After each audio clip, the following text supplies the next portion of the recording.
What's up, guys? Alfie here, and this is just gonna be an overview of the update. The main thing is this new hero area. As you can see, I'm in here right now, and if you click on this bottom left, you can see that Dark attribute has a 200% damage up and 35% damage down. And that changes based on the area. If you go here, it'll also tell you. And you're gonna want to farm all of them. They actually have weekly quests. Uh, Obviously, do the ones that you can, and they'll drop these uh, engraving stones for each element, as well as they should be drops from bosses, along with these new crafting materials for outfits and runes. And then if you go into alchemy, that's blacksmithing. Alchemy, and you come down here, you now at level 5 have the option to craft 5-star legends. It will require those resources from hero area. 10 a week, it's not bad. And then I think the mystery ones are unlimited, and those are just from rune pieces and what do they call these, rune enhancement stones. So that's pretty good. Realistically, you don't even have to go into rune dungeons anymore. Also, each of these ads, every monster in here drops around 100 gold. So don't forget to do your Florence buff for the hot spring for gold, and that'll give you like an extra 8 gold. I think, depending on the rarity of the herb you use, still pretty good. Hopefully it'll fix up some of the gold issues everyone's been having. Another big change is in White Castle. It is now 3 times a week. Guaranteed legend equipment, but now it's gonna be harder to get the Metis lights and the Metis chains, as well as the flame hearts. I'm not a huge fan of it since I mostly need lights. I got 1/6 drop today, but that 1 out of 3 for a whole week kind of sucks. Same with the foggy one, kind of slows you down. So I would recommend doing Naraka while you can do it every day. If you can't beat it yet, I have a guide out for it. Also, feel free to ask any questions.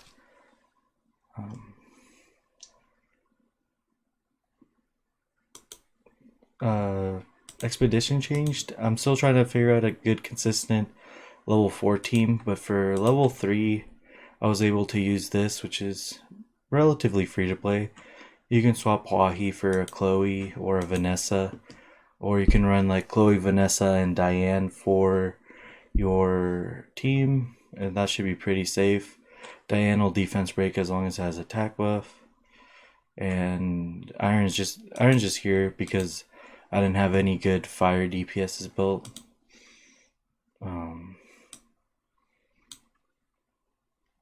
For fire warriors, which is really the only restriction here, right? Not being able to use wind monsters kind of sucks, but you'll probably be using fire monsters. Anyways, there's not many to begin with. For 3 stars, you could use Dozer, maybe Fire Grim Reaper. He might be good because he does AoE, and it'll help kill all those spiderlings. I might try him out. I wouldn't recommend Charger Shark. Diane seems pretty good.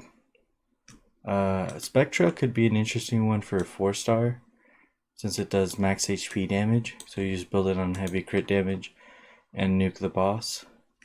Igmaron's a good one because they give you the resources to build him, so he's pretty easy to get.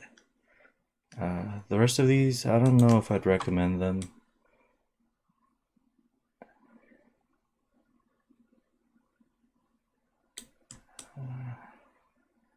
I mean, that one's like an okay bruiser, but for 5 stars, I wouldn't recommend building a 5-star for it. But if you already have a Fire Monkey King built, he should be a pretty good bruiser for it. For your damage dealer and your warrior. and that there's not too many good options.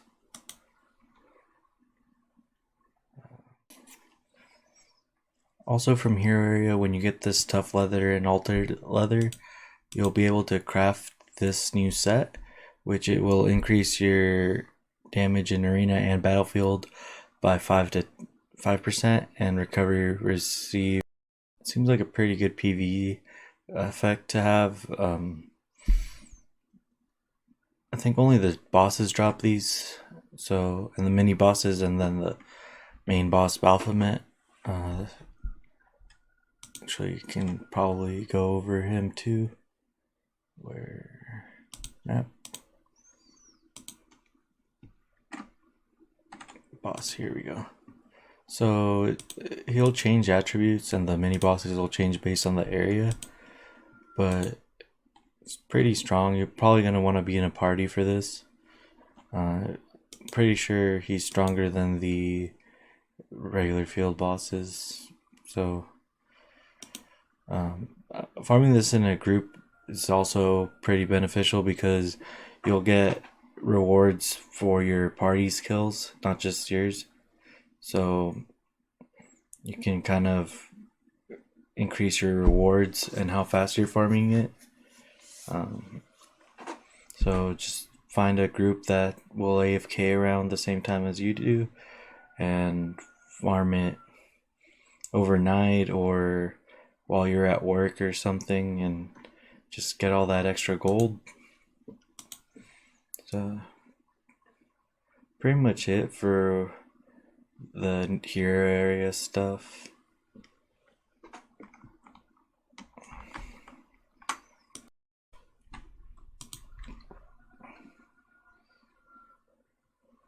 For events, we actually got a pretty good Fire Mermaid event. It's somewhere in between the value of the Bastet and the Katamir event. If you look into obtainable rewards, there's a Mystic Scroll, 100 gems, some gold, and then you can get a whole mermaid 2 in one piece, just like the Bastet event.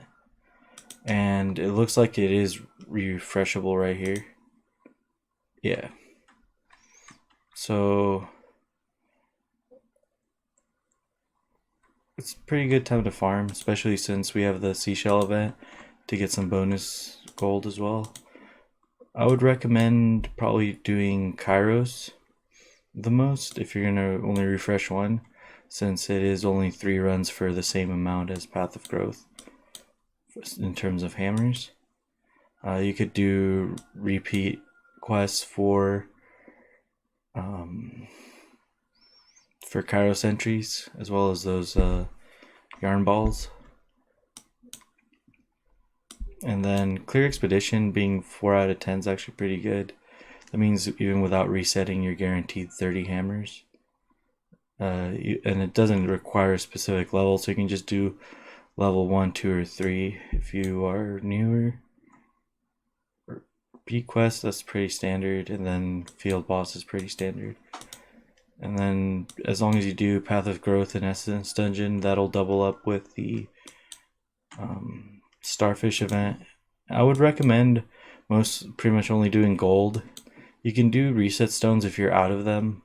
I did one. Kind of helps with trying out new stuff to be able to make the guides.